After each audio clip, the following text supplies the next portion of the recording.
Cantabria desde La Solana se sigue grabando aquí en la biblioteca del Ateneo de Santander, un marco bastante adecuado para tener conversaciones sobre asuntos de cultura, de economía, de política, de sociedad en general. Y esta noche está aquí como invitado una persona que es posiblemente ahora mismo el mejor columnista que tiene la prensa en Cantabria y que se llama Juan Luis Fernández. Buenas noches, Juan Luis. Buenas noches, señor. Juan Luis es licenciado en Ciencias de la Información, es licenciado en Filosofía y Letras, publicista, historiador, colaborador del diario Montañés, donde desde hace unos años están apareciendo sus artículos que yo creo que realmente están marcando un poco la tónica de las necesidades y de los problemas que tiene nuestra comunidad autónoma. Bueno, analizas generalmente con datos muy buenos, con datos oficiales, la situación de nuestra tierra, de Cantabria, y realmente haces una fotografía de la situación. Bueno, ¿cuál sería la fotografía de ahora mismo de Cantabria respecto al resto de España y de Europa? Bueno, buenas noches y muchas gracias por la presentación exagerada. Sí, yo intento, a través del análisis de la actualidad y de los datos, de las estadísticas y de algunas lecturas, intentar situar un poco la realidad de Cantabria en un contexto mayor. Desde el punto de vista económico, Cantabria fundamentalmente es una región que estaba, hasta nuestra entrada a la Unión Europea, quizá, estaba entre las más destacadas de España, en bienestar, en progreso. La entrada en el mercado común le supuso un cambio muy fuerte a su estructura industrial y a su estructura agraria. Y la manera que tuvo de intentar compensar un poco eso fue con fondos europeos durante muchos años, en una serie de obras, y un desarrollo mayor del sector servicios, entre ellos fuertemente el turismo y también la construcción, que aprovechando la entrada a la Unión Europea, el progreso de España y luego las facilidades de crédito que hubo con el euro a partir de 2002, pues se produjo un boom de gran parte de la economía de Cantabria, era alrededor de la construcción. Claro, la crisis fuerte de 2008, digamos que indicó que no era suficiente eso para cambiar el modelo, ¿no? Y el resultado es que si vemos lo que nos ha pasado en el siglo XXI, hemos perdido posiciones respecto al conjunto de España y también respecto al conjunto de Europa. Un punto de toque que tenemos muy claro es Castilla y León, por ejemplo. A principios de siglo estaba por debajo de nosotros en PIB por habitante, en relación a la media española, a la media europea, y hoy está por encima. Castilla y León, sin haber hecho tampoco nada extraordinario, Castilla y León. Quiere decirse que quizá en nuestro entorno hemos tenido una evolución de las más discretas y eso quiere decir que tenemos algunos problemas estructurales que todavía no hemos sabido afrontar o resolver. Bueno, en efecto, acabas de decir que antes de entrar España en el mercado común, en la Unión Europea, Cantabria aparecía en todos los estudios económicos, desde el famoso del BBV, que era el estudio por excelencia en aquella época, bueno, como una de las provincias, 7 o 8 provincias mejor situadas de España. Y ahora debemos andar por el número 20 y tantos. Bueno, claro, ahora nuestra situación no es tan buena como desde el punto de vista de futuro económico. Hay un elemento político aquí muy interesante, que es que nuestra entrada en el mercado común, en la Unión Europea, prácticamente coincide con la puesta en marcha del Estatuto de Autonomía, es decir, con la conversión de Cantabria en una comunidad autónoma.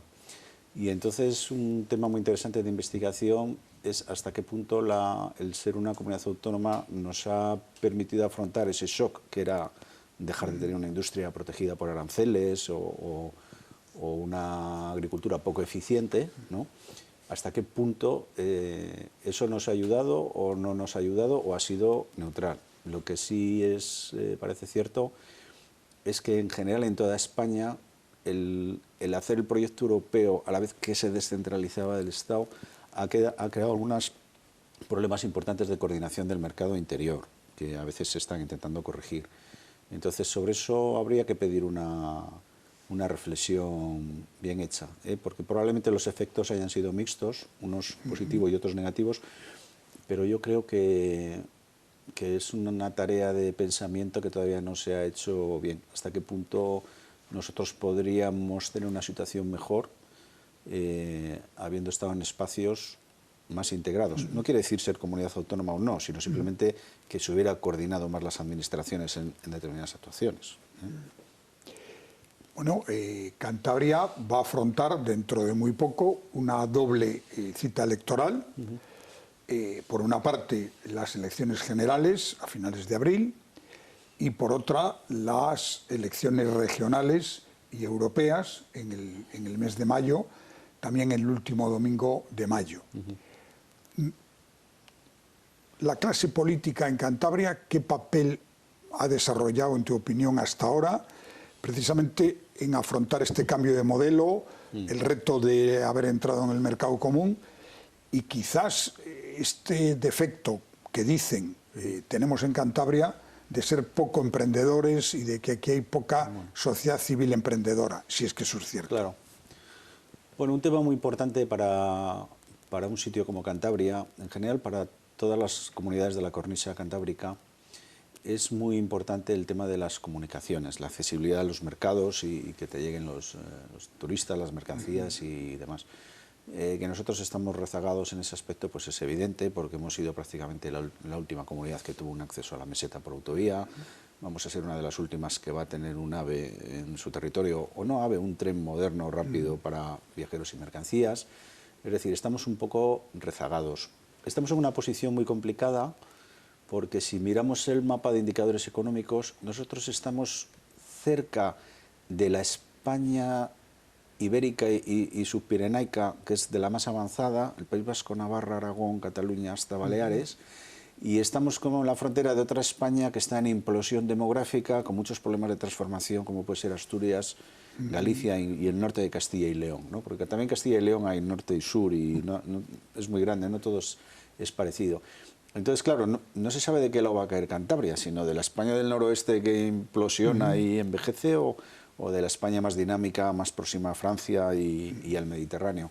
Para eso es muy importante todo nuestro sistema de comunicaciones, y va muy retrasado. La verdad es que sí que es cierto que la crisis vino muy mal cuando tenía planteados una serie de, en 2009, por ejemplo, una serie de comunicaciones planteadas, y luego pues la época del ministerio de Íñigo de la Serna, que habiendo sido alcalde de Santander, pues era especialmente consciente de los problemas de comunicaciones de Cantabria. Pues claro, con el cambio político que hubo y al venir un ministro de Fomento nuevo, que siempre lo espera que lo voy a mirar, etcétera, etcétera, claro, se nos van pasando los tiempos, ahora es periodo electoral, no hay presupuesto de 2019, en fin, todas estas cosas que nosotros necesitamos para mejorar nuestro entorno de actividad productiva se van demorando en el tiempo y empieza a ser un poco preocupante. Bueno, acabas de hablar de esta situación de Cantabria entre sus vecinos orientales, que están en desarrollo, en la modernización, y los vecinos occidentales hacia Asturias, Galicia, etcétera, que están en una situación de menor capacidad de desarrollo.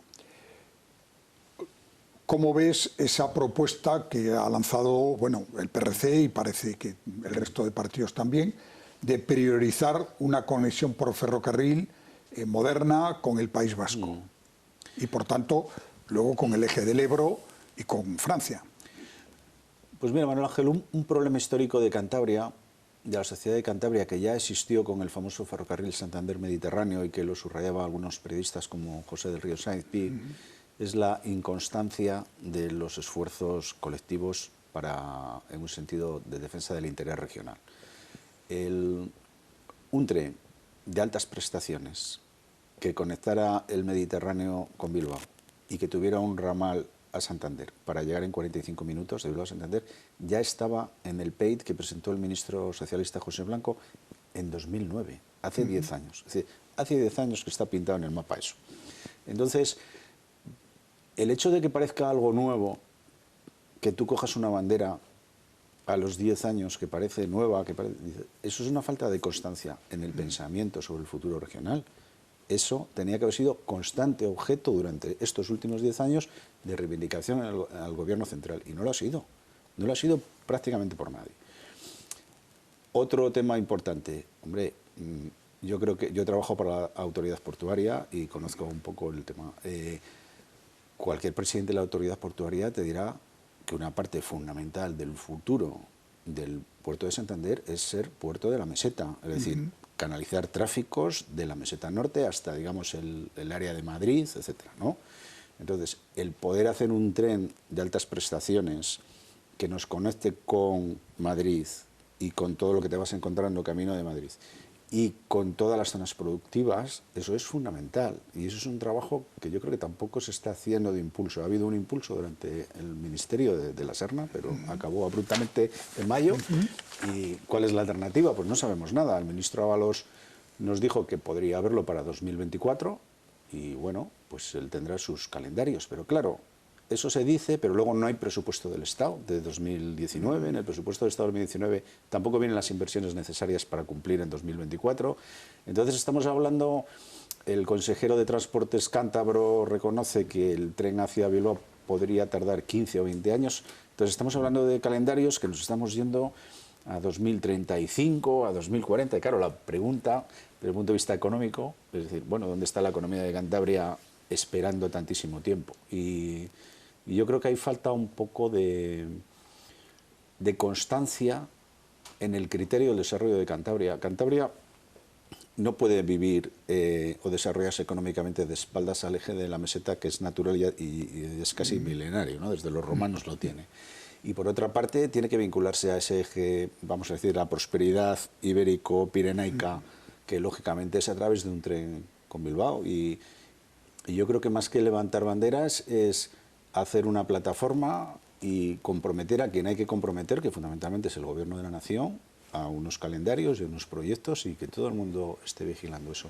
Yo creo que, por ejemplo, una gran diferencia entre el País Vasco y Cantabria es que en el País Vasco piensan las cosas con bastante anticipación y luego son muy constantes en la reivindicación, sin cambiar permanentemente de criterio según cambie la cosa, ¿no? Y, por ejemplo, pues, noticias de la semana pasada. Pues la sociedad Uniport, que es la que promueve el puerto de Bilbao, después de haber hecho una gran presentación en Burgos ante los empresarios, ha hecho otra gran presentación en Aranda de Duero ante la industria local, fomentando que el puerto de Bilbao es el puerto de Castilla. Y nosotros aquí quietos. Y nosotros pues no sabemos lo que hacemos, esa es la verdad. Si se hace algo, que yo no dudo que alguna gestión se realizará, pero no parece, por el ruido mediático, no parece que forme una parte de nuestras prioridades. Bueno, Cantabria se va a enfrentar en un periodo muy corto de tiempo a dos elecciones, las elecciones generales y también las elecciones regionales y europeas. ¿Cuál es tu visión de cómo puede ocurrir las cosas? Y más con, digamos, la aparición de nuevos partidos, la presencia del PRC en las elecciones generales. Probablemente son las elecciones más abiertas que haya habido en mucho tiempo en España y en Cantabria. Y todo va a depender de lo siguiente. Los electores son prácticamente los mismos que había en 2016. Algunos jóvenes han entrado y algunas personas mayores pues ya no están. Pero el censo va a ser muy similar y, hombre, salvo que haya muchísima gente que haya cambiado radicalmente de ideas en 2 años, pues la gente tendrá las mismas preferencias ideológicas y visión de la vida que tenía. El influjo, para mí, más importante que puede existir es la recomposición de los dos bloques. Es decir, el Partido Popular tiene una competencia en ascenso, como puede ser Ciudadanos y Vox, que dependerá el resultado de todos de cómo quede esa redistribución entre tres. Y el Partido Socialista lo tiene un poco, en principio, un poco mejor, porque Podemos, como está de capa caída, pues puede recuperar votos el PSOE, pero por otro lado le ha salido la competición de su socio de 3 legislaturas, que es el Partido Regionalista, y por tanto eso puede frenar un poco la progresión que parece que lleva electoral a costa de Podemos. Entonces puede estar bastante justo. Claro, si pensamos que el Partido Popular obtuvo en 2016 140.000 votos, y el PSOE creo recordar que unos 80.000, hombre, mucho tendría que redistribuir el Partido Popular para no quedar por encima. Pero claro, también esta es una campaña muy singular, con el factor de Cataluña, con mucho sentimiento. Va a haber mucho voto, yo creo, para que no ganen los otros, más que por un programa determinado. Y bueno, pues eso va a ser así. No sé yo hasta qué punto es bueno el que las mayorías en España se determinen negativamente. Es decir, no porque todo el mundo va detrás de un proyecto de España que le gusta, sino para que no triunfe el proyecto de la España que no te gusta. Es un poco un voto de defensa. Sí, un voto negativo, central, no de delantero pero no es central, constructivo. Sí, no es a meter gol, sino que no hay proyecto, ¿no? A parar al contrario al borde del área, por utilizar el símil futbolístico. No hay proyecto alternativo para ilusionar a la gente. Sí. Bueno, precisamente otro tema que está siempre a debate en Cantabria es el de la protección del paisaje, la riqueza que puede venirnos precisamente de nuestra belleza natural, de todos nuestros entornos, frente quizás a proyectos que podrían desarrollarse desde el punto de vista industrial, que obviamente no son precisamente favorecedores de esa otra política. Y concretándolo más, Cantabria, la apuesta que ha hecho por el turismo, que está claro que ha dado ya algunos resultados, ¿puede ser sostenible en el futuro o tenemos excesivas debilidades en ese terreno? Bueno, ahí tenemos que hacernos varias preguntas. La primera de ellas es si queremos ser una región industrial. Si queremos ser una región industrial, como hemos sido y como todavía tenemos grandes industrias, tenemos que tener unas ciertas consideraciones de tipo paisajístico hacia el hecho industrial, porque una instalación industrial pues no se puede camuflar estéticamente hasta el infinito, o sea, al final tiene un impacto visual. El tema es si tú quieres la riqueza que eso genera o no. Luego un tema fundamental en Cantabria, que lo estamos viendo ahora con el tema de los incendios forestales y con el problema de los ganaderos, es la mayor parte de las zonas de Cantabria son zonas rurales. Entonces, ¿qué queremos que sean desde el punto de vista medioambiental? Si queremos que sean productivas desde el punto de vista agroganadero, algún impacto va a tener esa actividad. Y si queremos que solo sean bosques, que sean sumideros de CO2 y que nuestra función en España y en Europa va a ser ambiental, bueno, pues habrá que plantear una economía ambiental, pero de esos temas hablamos poco, eso es así. Yo lo que sí veo es que con la excusa de ciertos abusos que se han hecho en la época del boom de la construcción, de construcciones en la costa, se ha generado una cierta psicosis respecto al paisaje. El paisaje de Cantabria, incluido el rural, es un paisaje humano. Si nosotros volvemos atrás, pudiéramos coger la moviola y volver a principios del siglo XIX o al siglo XVIII, veríamos que el 80, el 90% del paisaje de Cantabria era totalmente diferente de cómo es ahora. El paisaje natural, no el paisaje urbano, el paisaje natural.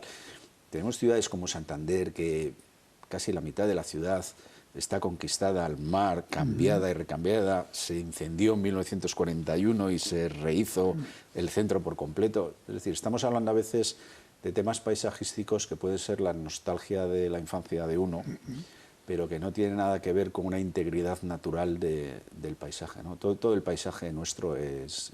y a veces se puede aprovechar el paisaje para hacer otras cosas. Yo creo que uno de los grandes ejemplos fue Cabárceno.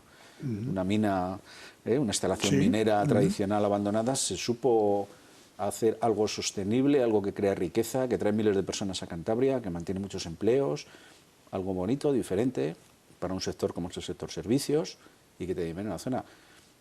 Luego las infraestructuras, pues lógicamente el hacer autovías, el hacer nuevas líneas ferroviarias, el hacer zonas logísticas como se propone en La Pasiega o como se ha propuesto en Torrelavega en las excavadas, pues hombre, hacer una gran zona logística que no tenga impacto visual, eso es como el elefante en la habitación, ¿no? Que está ahí, todo el mundo sabe que está, nadie habla de él, pero hay un elefante. Bueno, no hay cosas perfectas. A veces todo el mundo tenemos en nuestra vida cotidiana el concepto de mal menor, pero parece que en la vida política nos resistimos a aceptar el concepto de mal menor. Y es que a lo mejor en un sitio pues el paisaje idóneo que nos gustaría no puede ser, pero a cambio van a trabajar allí 1000 personas que van a poder dar de comer a 1000 familias de Cantabria y tener un futuro. Bueno, pues, ¿cuál es el mal menor, no? Dicho esto, pues a mí me gusta mucho el paisaje de Cantabria, aunque sea fruto de la humanización, ¿no?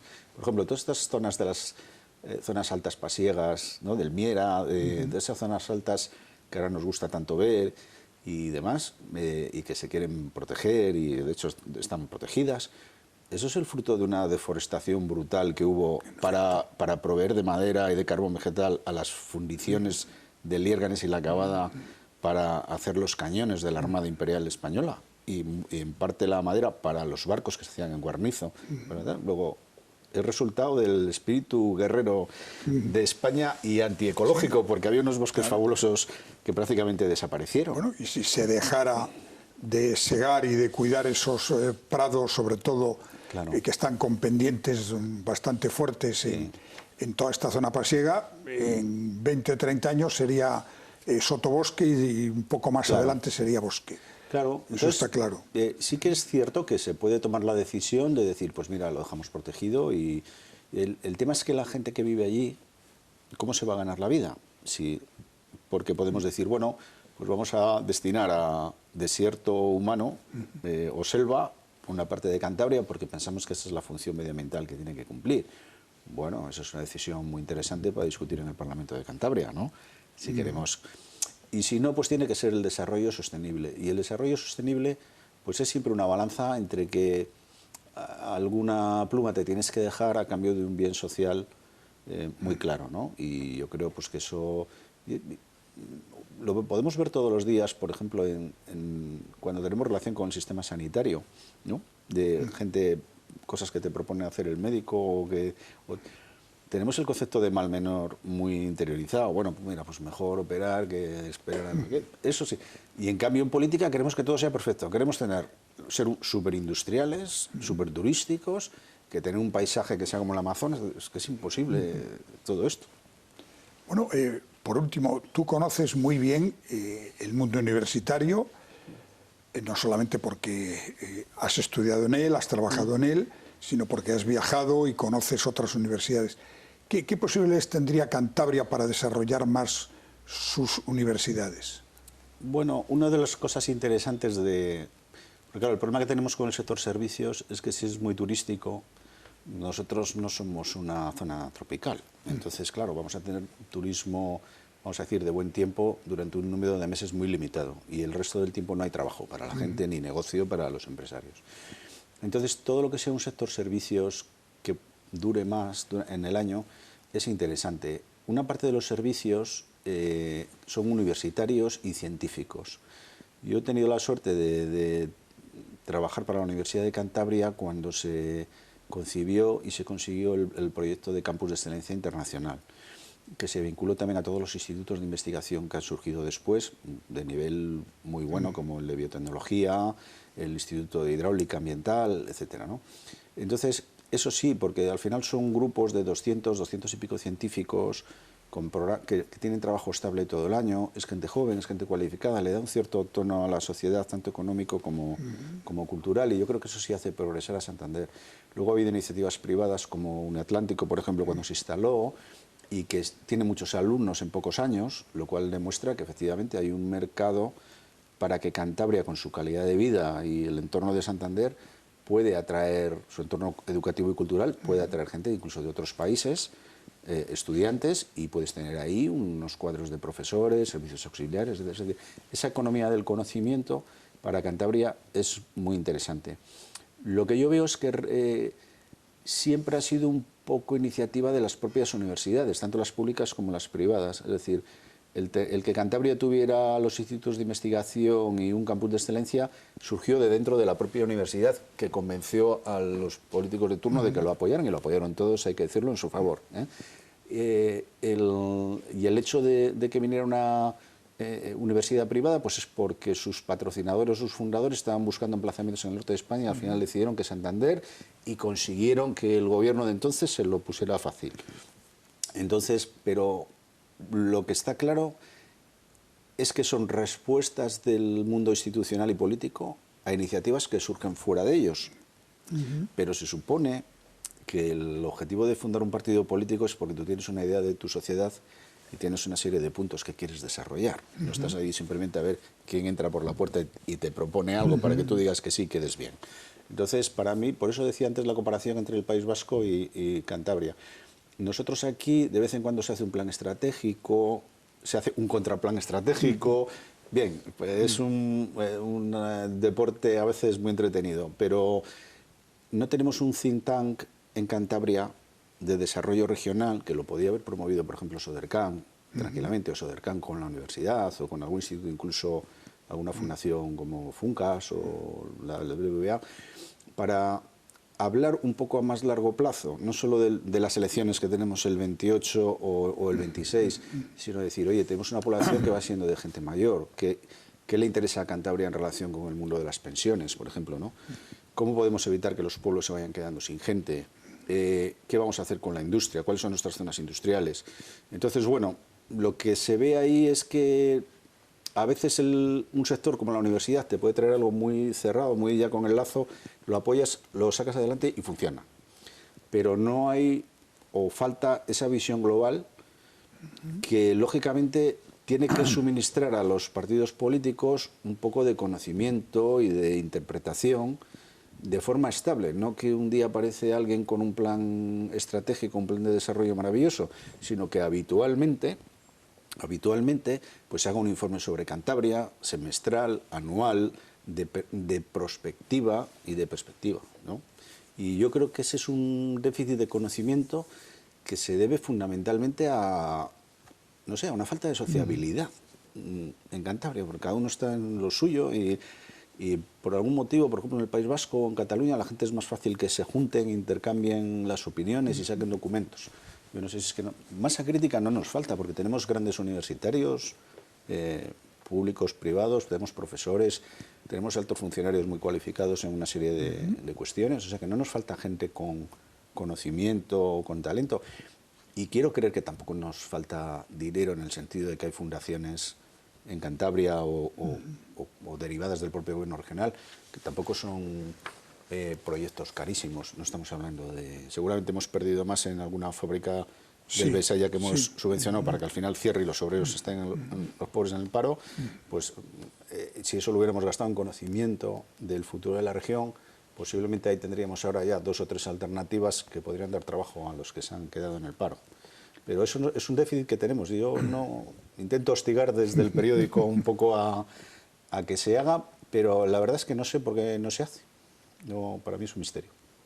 Bueno, pues muchas gracias a Juan Luis Fernández, periodista, colaborador del Diario Montañés, filósofo, historiador y sobre todo estudioso de la realidad de Cantabria, del presente y de su futuro. Muchas gracias y buenas noches. Buenas noches.